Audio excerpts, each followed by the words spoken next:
la puissance dans le nom de Jésus.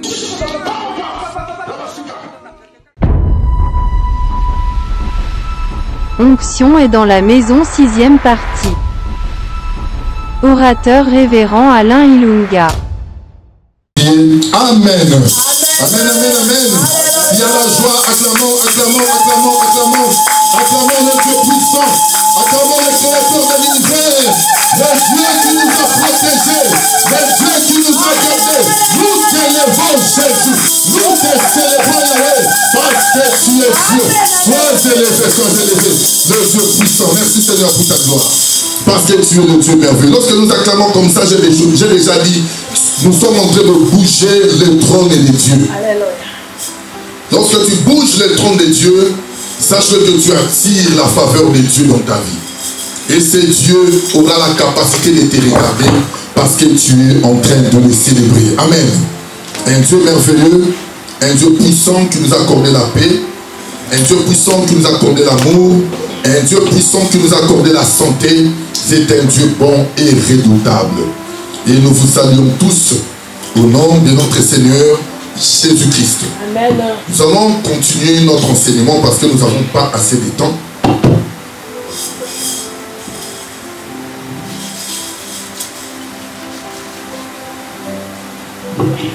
Nous n'avons pas assez de temps. Nous allons lire quelques passages et puis nous allons prêcher la parole de Dieu.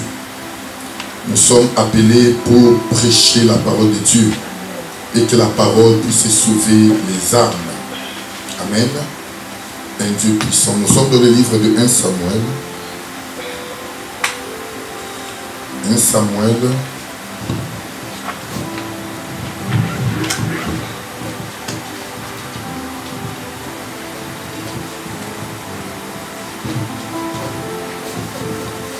Samuel 16. Souffle avec moi. 1 Samuel 16.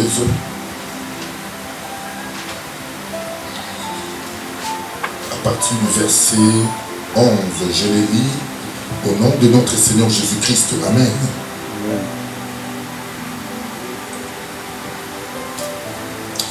Puis Samuel dit à Isaïe: sont cela tous tes fils? Et il répondit: il reste encore le plus jeune, mais il fait paître le brebis. Alors Samuel dit à Isaïe: envoie le chercher, car nous nous placerons pas avant qu'il ne soit venu ici. Isaïe l'envoya chercher. Or il était blonde, avec de beaux yeux et une belle figure. L'Éternel dit à Samuel: lève-toi, oins-le, car c'est lui. Samuel prit la corne d'huile et oignit au milieu de ses frères. L'esprit de l'Éternel saisit David à partir de ces jours et dans la suite. Je prends encore le verset, je prends encore 1 Samuel 15. Regardez toujours 1 Samuel.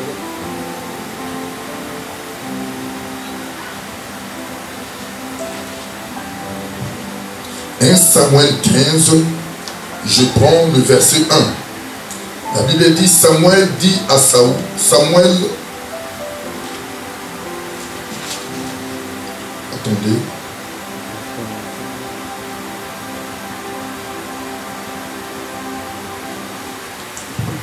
Samuel 15, nous avons 1 Samuel 17, oui.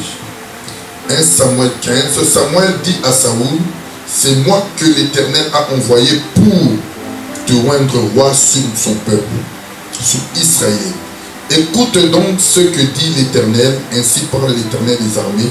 Je me souviens de ce que Amalek fit à Israël lorsqu'il lui ferma le chemin à la sortie d'Égypte. Va maintenant, frappe Amalek et dévoue-le par interdit. Tout ce qui lui appartient, tu ne l'épargneras point. Amen. Je vais prendre encore une dernière écriture, toujours dans 1 Samuel 15, je prends le verset 22. Samuel dit, l'Éternel trouve-t-il du plaisir dans les holocaustes et les sacrifices, comme dans l'obéissance à la voix de l'Éternel? Voici l'obéissance vaut mieux que le sacrifice, et l'observation de la parole vaut mieux que la graisse de béni. Car la désobéissance est aussi coupable que la divination, et la résistance n'est pas moins que l'idolâtrie et le téraphim. Puisque tu as rejeté la parole de l'Éternel, il te rejette aussi. Amen. Amen.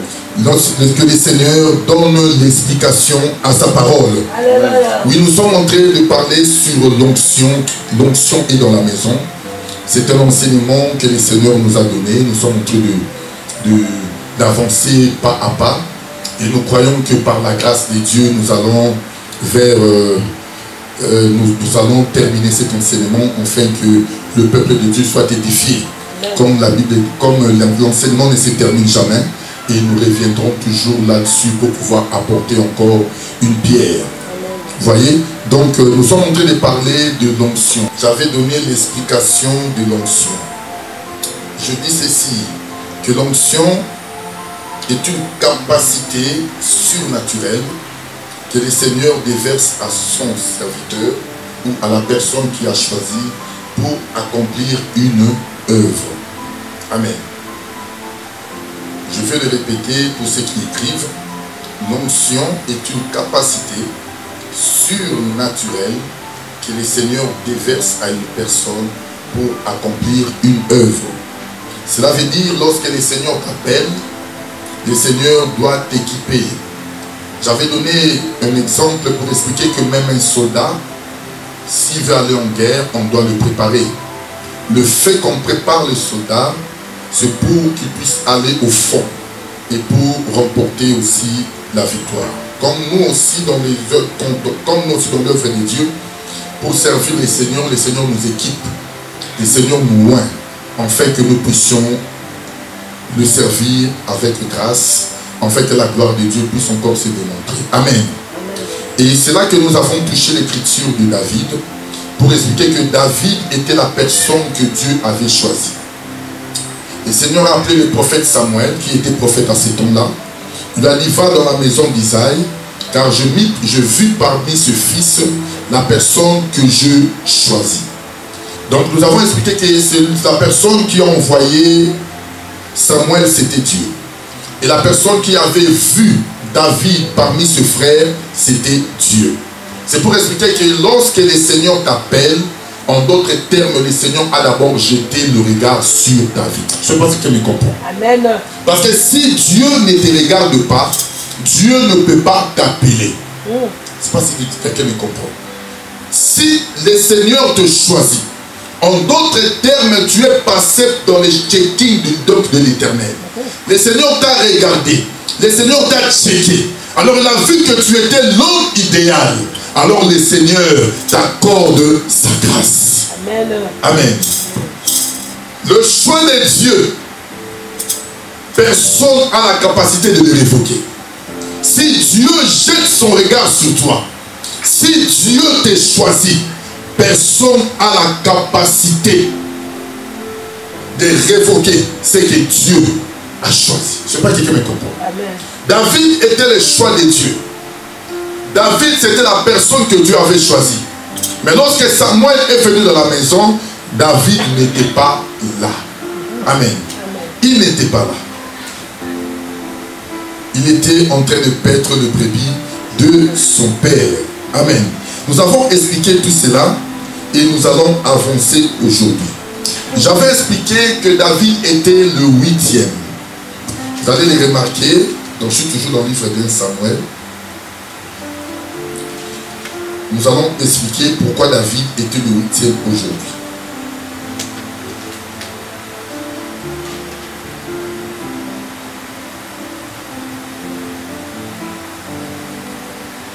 Je suis dans le livre de 1 Samuel 16 et je vais commencer un peu en bas. Je prends le verset 6. Lorsqu'ils entrèrent et s'est dit, en voyant Eliab, certainement le roi de l'Éternel est ici devant lui. Et l'Éternel dit à Samuel, ne prends point garde à son apparence et à sa hauteur de sa taille, car je l'ai rejeté. L'Éternel ne considère pas ce que l'homme considère. L'homme regarde à ce qui frappe les yeux, mais l'Éternel regarde le cœur. Je saute. Je prends le verset 10, c'est ce qui m'intéresse. Écoutez très bien. Isaïe fit passer 7 de ses fils devant Samuel, et Samuel dit à Isaïe, l'Éternel n'a choisi aucun d'eux. Amen. Cette écriture nous montre que David était le 8e. Mais le 8e fils d'Isaïe, lui n'était pas dans la maison. Il était en dehors de la maison, en train de garder le brebis du Père. Amen. J'expliquais que les 7 fils d'Isaïe, ils sont tous passés devant le prophète. Mais l'onction les a tous rejetés. C'est ce qui me comprend. L'onction qui était entre les mains de Samuel a rejeté les 7 fils d'Isaïe. J'expliquais ceci, que le chiffre 7 ne représente que le chiffre de la création. Tu comprends ce que je suis en train de dire? Écoutez très bien, vous allez être bénis. Les 7 fils d'Isaïe, dont l'onction avait rejeté, ne représentent que le 7 jours de la création. Parce que lorsque vous lisez le livre de Genèse, vous allez comprendre que Dieu a créé pendant 7 jours. Le premier jour, le deuxième, le troisième, et le Seigneur se reposa le septième jour. Amen. Donc le 7 jours de la création représente les 7 fils d'Isaïe, dont l'onction les a rejetés. Écoutez, mais David qui est le 8e, lui il était hors de la maison. Or lorsqu'on parle de chiffre 8, on ne parle que du chiffre 1. Écoutez, parce que je vais aller doucement pour que la connaissance ne vous échappe pas. Le chiffre 8, c'est le chiffre 1. Parce que lorsque Dieu a créé pendant 7 jours, il se reposa. Donc lorsqu'on parle de 8e jour, on retourne au premier jour. Je sais ce que me comprend. Le chiffre 8 est lié au chiffre 1. Or, lorsqu'on parle du chiffre 1, nous ne parlons que de l'année de la grâce. Écoutez, je vais aller doucement. Le Seigneur est venu accorder une année de grâce, n'est-ce pas? Écoutez très bien. Si David était choisi, parce que c'était l'homme de la grâce. Non, vous avez un malade. Écoutez, je vais aller doucement. Si Dieu avait regardé David, parce que David était la personne qui devait accorder la grâce. Amen. Non, vous ne m'écoutez pas encore. Il est le 8e parce que c'est lui qui est le choix de Dieu. Il est le 8e parce qu'il est le chiffre 1. Or, le chiffre 1, c'est le chiffre de la grâce. Écoutez, prenez votre Bible. Nous allons marcher doucement. J'avais dit que nous sommes au temps où nous devons donner aussi la connaissance, afin que le peuple de Dieu soit béni. Et puis nous allons monter. Écoutez, je suis dans le livre d'Ésaïe 61. Regardez cette écriture-là. Ésaïe 61. Ésaïe 61. Je prends le verset 1 pour la meilleure compréhension. L'Esprit du Seigneur, l'Éternel est sur moi. Car l'Éternel m'a oint pour porter de bonnes nouvelles aux malheureux. Il m'a envoyé pour guérir ceux qui ont le cœur brisé. Pour proclamer aux captifs la liberté et aux prisonniers la délivrance. Pour publier une année de grâce de l'Éternel. Amen. Écoutez. Donc lorsqu'on parle d'une année de grâce de l'Éternel, c'est la faveur que Dieu est venu accorder à son peuple. Parce que Jésus-Christ, lorsqu'il est venu, dans le livre de Luc chapitre 4, nous avons lu, donc c'est là le dimanche passé.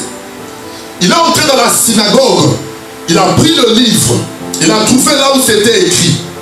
Et le Seigneur a lu cette prophétie. Et la prophétie d'Isaïe est accomplie dans la vie du Seigneur Jésus. Prenons Luc chapitre 4 pour la meilleure compréhension. Nous allons aller un peu vite et puis nous allons monter. Gardez cela aussi.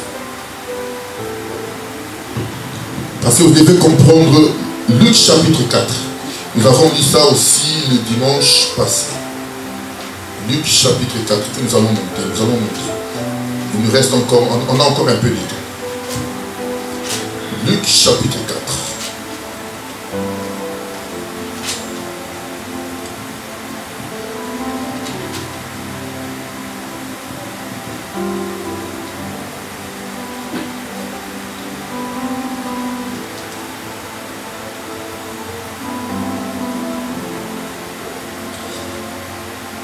Je prends Luc chapitre 4.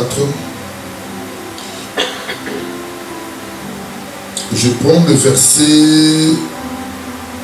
18. Luc 4, 18. On peut commencer au verset 1. Jésus, revêtu de la puissance de l'Esprit, retourna à Galilée, et sa renommée s'est répandue dans tout le pays, dans l'entour. Il enseignait dans les synagogues et il était glorifié par tous.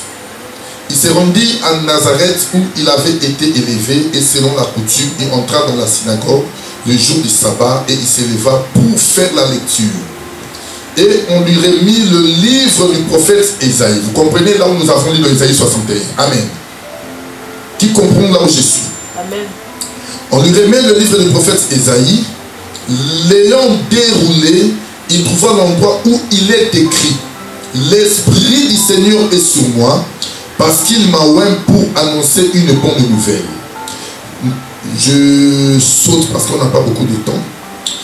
Je prends le verset 19. Pour proclamer aux captifs la délivrance et aux aveugles le recouvrement de la vue, pour renvoyer libres les opprimés, pour publier une année de grâce du Seigneur. Donc vous avez vu, c'est que Ésaïe a mentionné dans son livre.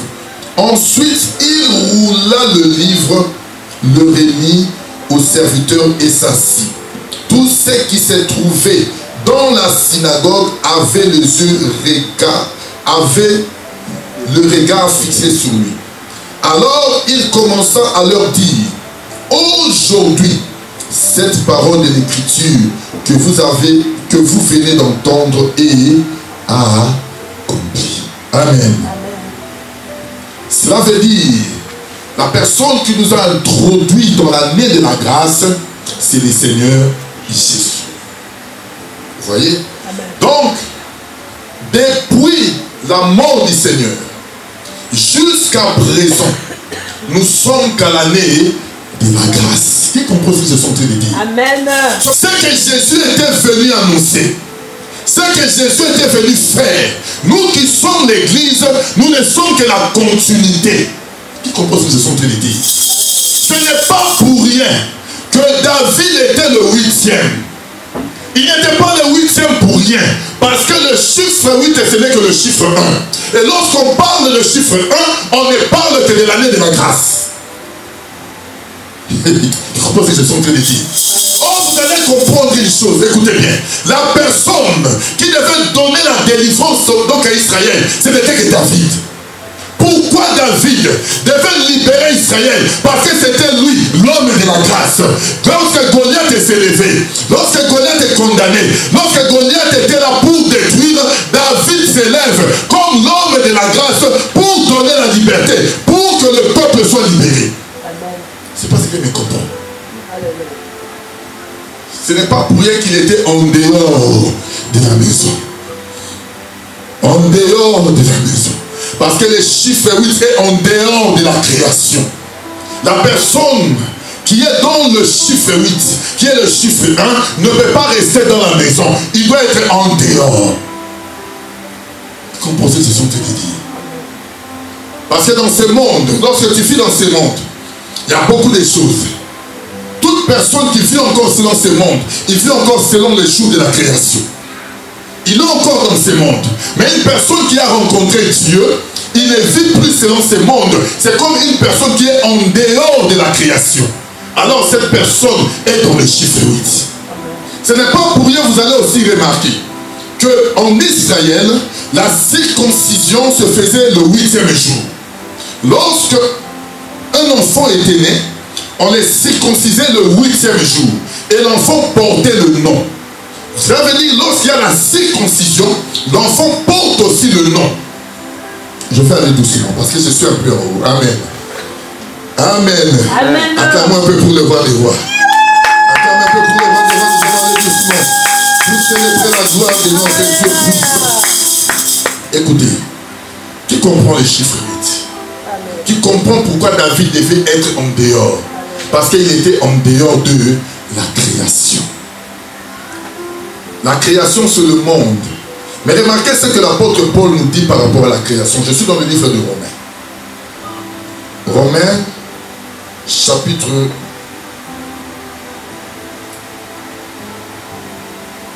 8. Écoutez. Qu'est-ce que l'apôtre Paul nous enseigne par rapport à la création? Romains 8. Romains 8, verset 19. Écoutez très bien. Je prends même le verset 18 pour la meilleure compréhension. J'estime que les souffrances du temps présent ne sauraient être comparables à la gloire à venir, qui sera révélée pour nous. Aussi la création, verset 19, ça c'est ce qui m'intéresse. Aussi la création attend d'elle, avec un ardent désir, la révélation de Fils de Dieu. Car la création a été soumise à la vanité, non de son gré, mais à cause de celui qui l'y a soumise. Amen.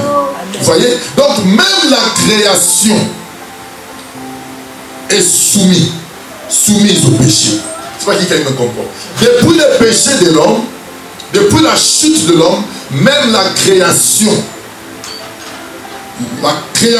tout ce que Dieu a créé, attend le retour du Seigneur pour qu'il soit rétabli.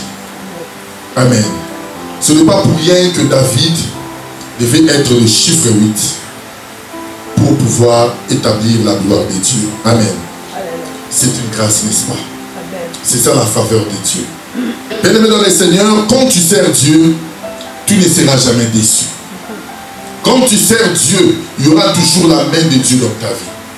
Malgré les oppressions, malgré le combat, malgré tout ce que l'ennemi peut faire, sache qu'il y aura toujours la main de Dieu dans ta vie. Parce que Dieu ne t'abandonnera jamais. Dieu ne te laissera jamais. Dieu sera toujours là pour te tenir la main. Dieu sera toujours là pour te conduire. C'est pour ça que j'ai toujours dit, même si tu es faible, dis-toi que tu as un Dieu puissant. C'est parce que tu me comprends. Même dans ta faiblesse, dis-toi que j'ai un Dieu puissant. Le Dieu qui était capable de délivrer Israël, c'est le même Dieu qui a la capacité de te délivrer aujourd'hui. Amen. Le Dieu qui a regardé la souffrance de son peuple, c'est le même Dieu qui est capable de t'envoyer un libérateur. Goliath s'est tenu.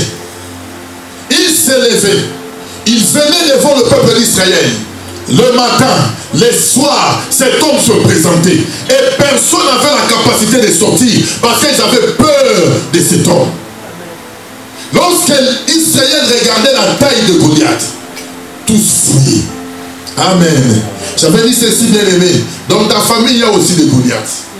Il y a des Goliaths qui sont élevés dans ta famille. Il y a des Goliaths qui font peur dans ta famille. Mais ne te sous-estime pas. Si Dieu était capable d'aller choisir David, ça fait que Dieu est capable de te choisir aujourd'hui. Amen. Ça c'est que je comprends. Si Dieu avait la capacité de regarder David, c'est même Dieu a la capacité de regarder aujourd'hui. Le problème est que tu ne peux pas aller au champ de bataille si tu n'as pas reçu l'onction. C'est ce que je comprends. Le problème c'est l'onction. C'est l'huile. Est-ce que tu as reçu l'huile pour aller combattre? Écoutez, les frères de David, ils étaient aussi donc au champ de bataille. Les 3 frères de David, ils étaient là, dans l'armée de Saoul. Mais personne n'a pu détruire Saoul. Pardon, Goliath. Ils étaient dans l'armée de Saoul. Mais personne ne s'est levé. Personne ne s'est dirigé pour aller combattre. Parce qu'ils n'avaient pas l'huile sur leur tête. C'est pour ça que tu dois demander que le Seigneur puisse te joindre. Que tu puisses recevoir l'onction. On ne reçoit pas seulement l'onction pour la prédication ou pour le ministre de Dieu. Tu as besoin de l'onction même dans ta vie. Pour ton ménage, pour ton travail, dans tout ce que tu es en train de faire, tu as besoin de l'onction. Tu as besoin que Dieu puisse te joindre. Que Dieu te donne une capacité surnaturelle pour bien accomplir la tâche que le Seigneur t'a donnée. À l'église, pour servir Dieu, tu as besoin de l'onction. Tu as besoin que Dieu puisse t'équiper. Pour chanter, pour occuper une poste, tu as besoin de l'onction. Pour accomplir l'œuvre de Dieu, tu as besoin de l'onction. Parfois, les gens viennent servir Dieu sans demander la faveur, sans demander que Dieu puisse leur accorder la grâce. Et c'est pour cela, il y a beaucoup de dégâts à l'église. Parce que tu ne peux pas servir Dieu si Dieu ne te joint pas. J'espère que quelqu'un me comprend. Dans tous les domaines, tu as besoin de la capacité que Dieu puisse déverser l'huile sur ta tête. Les frères de David, ils étaient là, mais ils étaient incapables d'aller combattre. Ils étaient dans l'armée de Saoul, mais incapables. Incapables. Mais la personne que Dieu avait choisie, lorsque Dieu a oint David, la Bible dit que l'Esprit de l'Éternel a saisi David. Jusqu'à la suite des temps. Donc l'Esprit n'a plus quitté David. C'est vrai que quelqu'un me comprend. Amen. L'Esprit n'a plus quitté David depuis qu'il avait reçu l'onction. C'est ce que le Seigneur nous a aussi donné le jour de la Pentecôte. Lorsque l'Esprit de Dieu est descendu le jour de la Pentecôte, les apôtres sont sortis, ils ont proclamé la parole. Jusqu'à ce jour, l'Esprit est en nous. C'est pour ça que nous avons aussi la capacité de faire ce que les apôtres ont fait. De prêcher la parole, de changer les vies, en fait que les âmes viennent au Seigneur. Amen. Amen. Pierre et Jean, ils se dirigeaient vers le temple, mais ils ont vu un paralytique qui demandait le monde.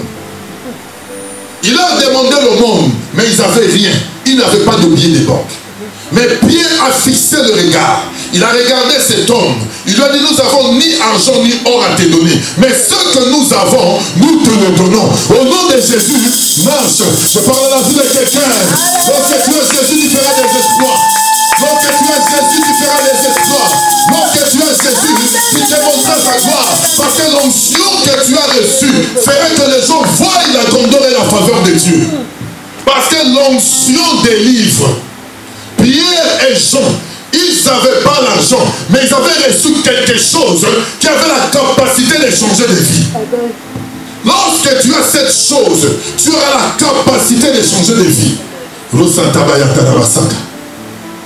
Tu as besoin de cette onction. Tu as besoin que Dieu puisse te revêtir. Tu as besoin du manteau. Que le Seigneur puisse t'accorder cela. Parce que tu ne peux rien accomplir sans Jésus. Tu ne peux rien accomplir sans sa faveur. Tu ne peux rien accomplir sans la grâce que le Seigneur va déposer dans ta vie. Amen. Acclame un peu pour le roi des rois.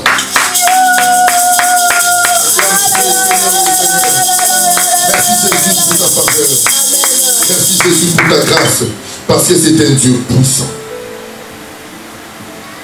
Le chiffre 8, qui est David, c'est aussi le chiffre de la circoncision. Vous savez, la circoncision est le signe d'alliance que Dieu avait donné à Abraham. Dieu a dit à Abraham, l'alliance que je fais avec toi et ta maison, ça serait le signe de le signe qui accompagne cette alliance était la circoncision. En d'autres termes, le chiffre 8 est aussi le chiffre de l'alliance. Qui comprend ce que je suis en train de dire? Une personne qui a l'alliance avec Dieu est sous sa protection. Parce que Dieu va veiller sur sa vie. Dieu veille sur l'alliance. Dieu veille sur le contrat. Une alliance, c'est un contrat que tu as signé avec Dieu. En d'autres termes, vous êtes mis d'accord que toi tu vas servir Dieu et Dieu sera là pour te protéger. C'est pas ce que me comprends. Amen. C'est-à-dire que quand tu signes l'alliance, en d'autres termes, tu as la main de Dieu qui est derrière ta vie. Amen. Quand tu signes l'alliance, en d'autres termes, Dieu veille sur le contrat. Quand tu signes l'alliance, sache qu'il y a une protection divine qui est derrière toi. C'est pour ça que vous allez remarquer, même à l'âge de 100 ans, Dieu était capable de donner à Abraham Isaac. Pourquoi? À cause de l'alliance. C'est pour ça que quelqu'un me comprend. Amen. À cause de l'alliance, Dieu veille sur le contrat. Le contrat. Il dit à Abraham, marche devant ma face. Sois intègre. Quand tu conclus l'alliance avec Dieu, bien aimé, tu peux dormir tranquillement. Les ennemis peuvent te combattre. Les sorciers de ta famille peuvent se lever. Ils peuvent tout faire. Mais toi, tu sais seulement que j'ai une alliance avec mon Dieu. À l'âge de 100 ans, Abraham a eu un fils à cause de l'alliance. C'est ça les chiffres 8. C'est ça David. Un Dieu puissant, un Dieu merveilleux. Comment ne pas le louer? Comment ne pas le célébrer? Comment ne pas l'élever? Parce que c'est un Dieu qui nous accorde toutes les choses. Amen. Un Dieu puissant. Qui a une alliance avec le Seigneur ce midi? Amen. Qui a une alliance avec le Seigneur ce midi? L'alliance protège. L'alliance fait que le Seigneur te regarde. L'alliance avec Dieu, c'est une alliance éternelle. Quand nous avons conclu une alliance avec le Seigneur, donc nous avons accepté les commandements, nous avons accepté ce que le Seigneur nous a donné comme ordre, afin de marcher sous sa gloire. Amen. C'est pour cela, sois heureux ce midi, parce que c'est un Dieu puissant. Tes ennemis tomberont parce qu'il y a la main de Dieu sur ta vie. Tes ennemis vont trébucher parce que Dieu est là pour combattre. Tes ennemis vont tomber parce que tu marcheras avec le Seigneur. Alors, bien-aimé, sois seulement confiant et intègre à servir Dieu qui vivra sa gloire. Amen. David était capable de s'élever, de sortir, de combattre parce qu'il avait reçu l'huile. L'homme de 8e jour, c'est lui qui a délivré son peuple et c'est lui qui a porté la délivrance au peuple d'Israël. Amen. Qui croit avec moi qu'il est aussi sous l'alliance du Seigneur. Qui croit avec moi qu'il est le choix de Dieu. C'est toi que Dieu a choisi pour délivrer son peuple. C'est toi que Dieu a choisi pour porter son nom. C'est toi que Dieu a choisi pour accomplir ses promesses. Même si les gens ne le voient pas, sache-le qu'il y a la grâce de Dieu sur ta vie. Il y a la grâce de Dieu sur ta vie. Parce que Dieu veille sur son contrat.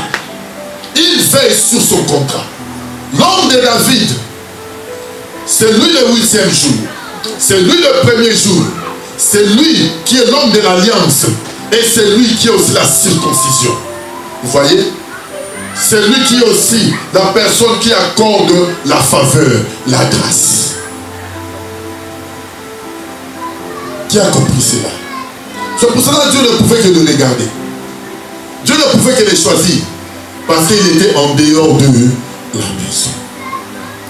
En dehors de la maison, c'est être hors du monde. Nous vivons dans le monde, mais nous ne sommes pas du monde. Qui comprend ce que je suis en train de dire? Le Seigneur dit, tout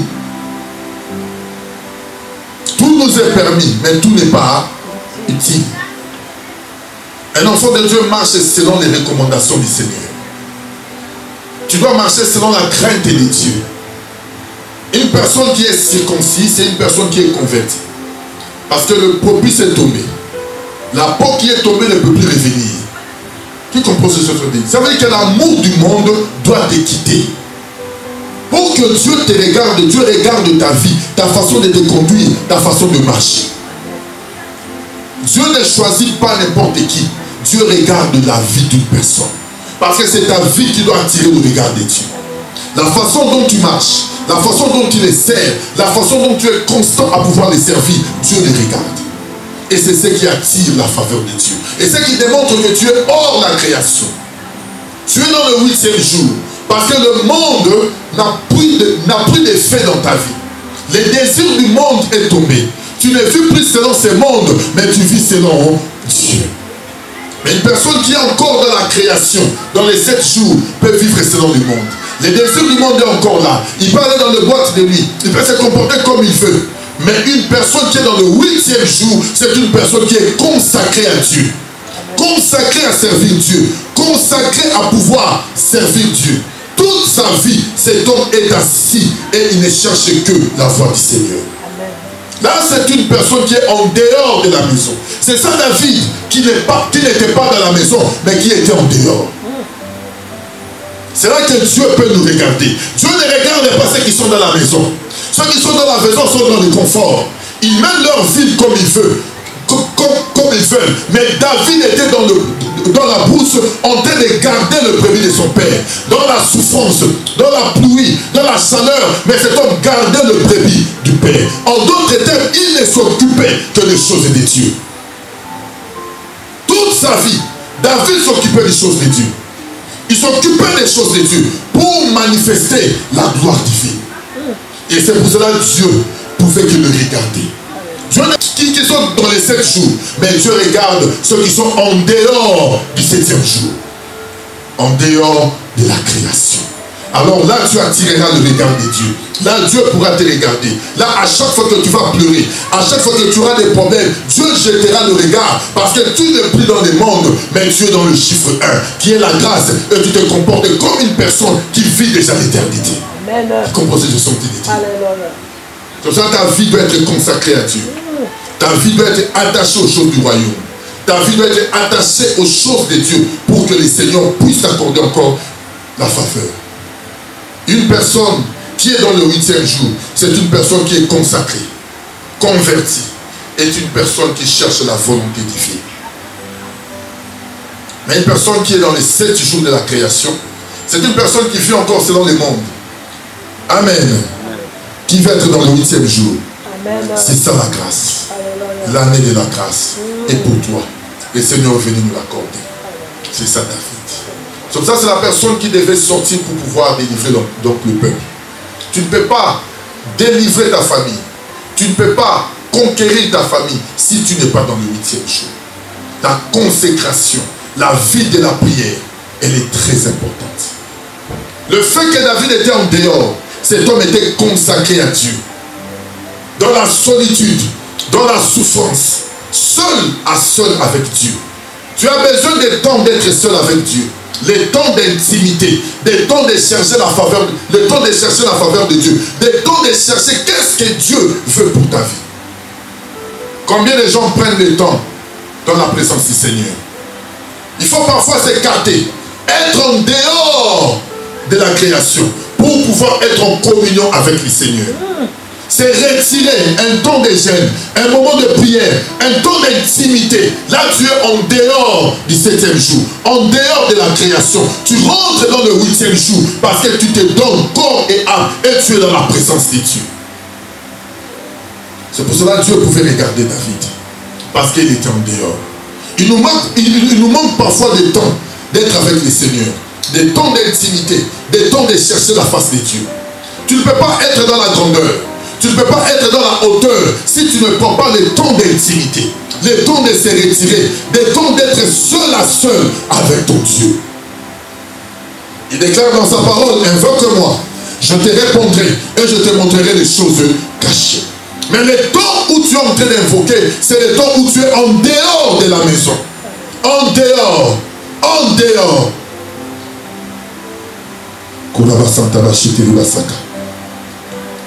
Il est le Dieu puissant. Il est le Dieu merveilleux. Les temps d'intimité attirent le regard de Dieu. David s'occupait. Il s'occupait de brebis de son père. Il était consacré à s'occuper des brebis. En d'autres termes, lorsque tu t'occupes des choses du royaume, Dieu te regarde aussi. Lorsque tu cherches à servir Dieu de tout ton cœur, Dieu te regarde aussi. Tu vas attirer la faveur de Dieu. Tu vas attirer la grâce de Dieu. Occupe-toi seulement des choses du royaume. Tu verras Dieu s'étonner. Tu verras Dieu t'étonner. Dieu va chercher à voir. Dieu va regarder sous ta vie les choses qui manquent parce que toi aussi, tu t'occupes de ce qui lui appartient. Amen. Amen. Amen. Il est le Dieu puissant. Alléluia. Reste en dehors de la création. C'est là que tu attireras la faveur de Dieu. C'est là que Dieu aura la capacité de te oindre. C'est là que tu dois recevoir l'huile pour conquérir. Parce qu'il est le Dieu puissant. Amen. Amen. Nous allons nous lever pour prier. Il est le Dieu merveilleux.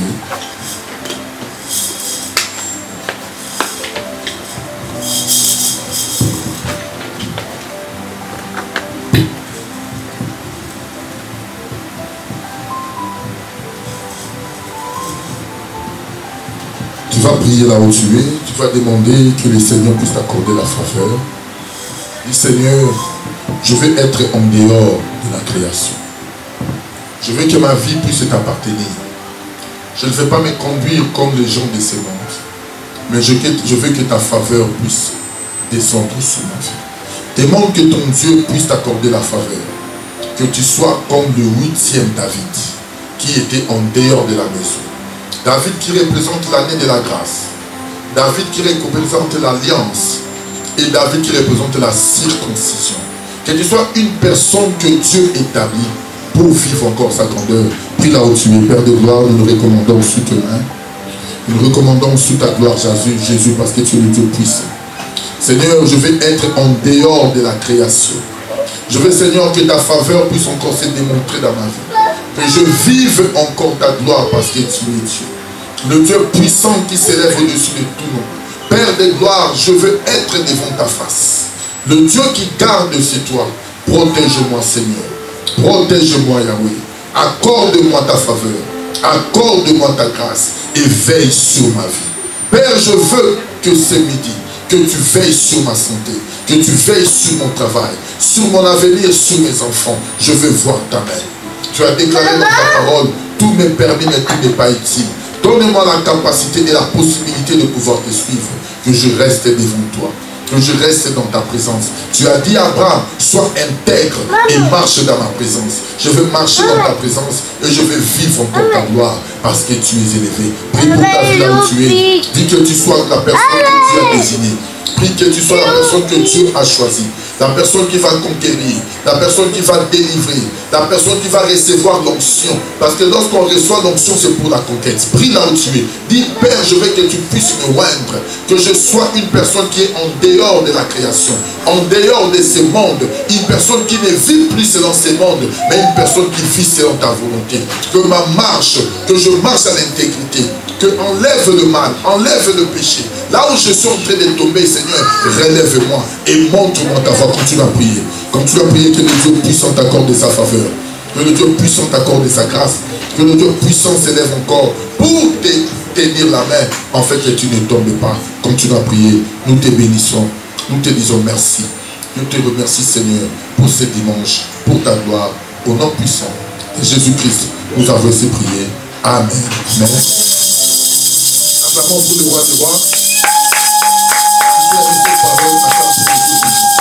Merci Seigneur pour ta faveur. Amen.